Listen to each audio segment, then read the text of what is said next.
திறன் அறிவோம் பலவுள் தெரிக. Question number 1. காலக்கணிதம் கவிதையில் இடம்பெற்ற தொடர் எது? இதுல உங்களுக்கு 4 ஆப்ஷன் இருக்கு. கரெக்டான ஆப்ஷன் இகழ்ந்தால் என் மனம் இறந்து விடாது. சரியான தொடர் எது அப்படின்றத பார்த்துட்டு அதுக்கப்புறம் நம்ம மார்க் பண்ணணும்.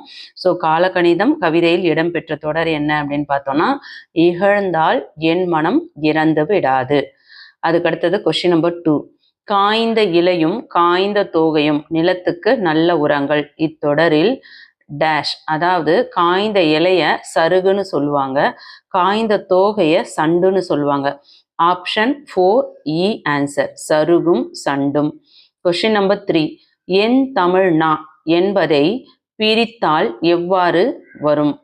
அதாவது என் தமிழ்னாவை பிரிக்கும் பொழுது எம் கூட்டல் தமிழ் கூட்டல் நா என்று வரும். அதாவது ஆப்ஷன் 3 இ ஆன்சர். 4th question. கேட்டவர் மகிழ பாடிய பாடல் இது.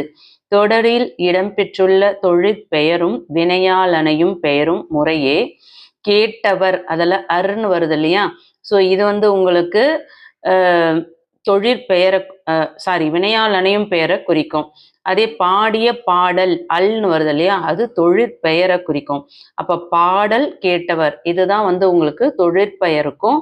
தொழிற்பெயருக்கு உதாரணம் பாடல், வினையாளனையும் பெயருக்கு உதாரணம் கேட்டவர். ஸோ கொடுத்துருக்க இந்த பாடல் தொடர்ல பாடல் கேட்டவர் இதுதான் உங்களுக்கு ஆன்சர். ஆப்ஷன் 4th one இ ஆன்சர். 5th question. வேர்க்கடலை மிளகாய் விதை மாங்கொட்டை ஆகியவற்றை குறிப்பது.